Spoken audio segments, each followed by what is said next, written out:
Hey guys, this is Raghav Nakra, and today we are going to discuss the question total moves for bishop, which is under the math section of interview bit. So now what the question says is we would be given the coordinates of the bishop, and this bishop is placed on a 8 cross 8 chessboard. The coordinates are denoted by a comma b, and now we need to tell the number of squares where the bishop can go in the very next move. That is all the possible squares a bishop can go, and we know that bishop of a chess can move in all four directions diagonally, that is top left, top right, bottom left or bottom right. So the question is pretty simple and clear. I hope I have made the question clear, and now let's move to the solution. So the very first approach that comes to our mind is for any given x comma y coordinate for the bishop, we can start a loop and go in all the four possible diagonal directions and increment the loop till the time we are not out of the bounds. By out of bound, what I mean is we are not less than equal to 0 or we are not greater than 8. If this condition satisfies for both our I and j pointer or for both our row and column coordinate, we can increment our loop and increment our answer with that, and the final value of the answer would fetch us our required answer. But this approach is too naive and dull. What we can come up with is just a simple formula for finding the number of squares a bishop can go in the very next move.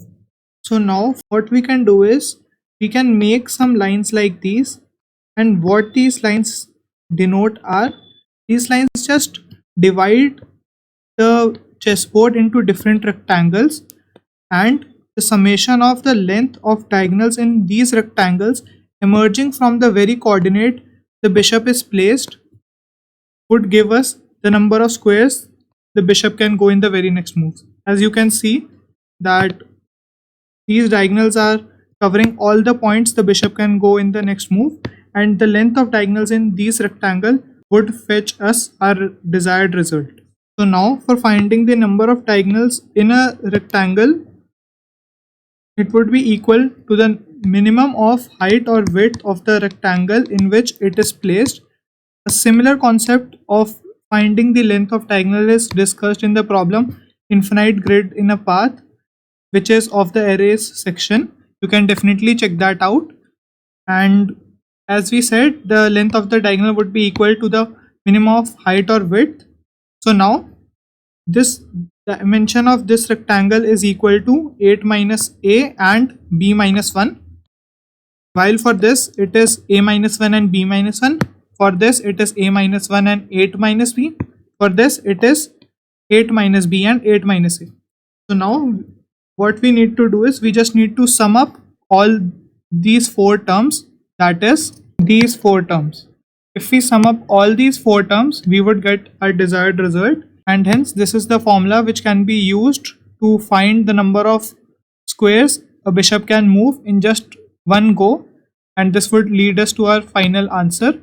So now let's just go to the code part and see how to do that. So now in our code we were given the function name as solve, and a and b are the x and the y coordinates which we were given.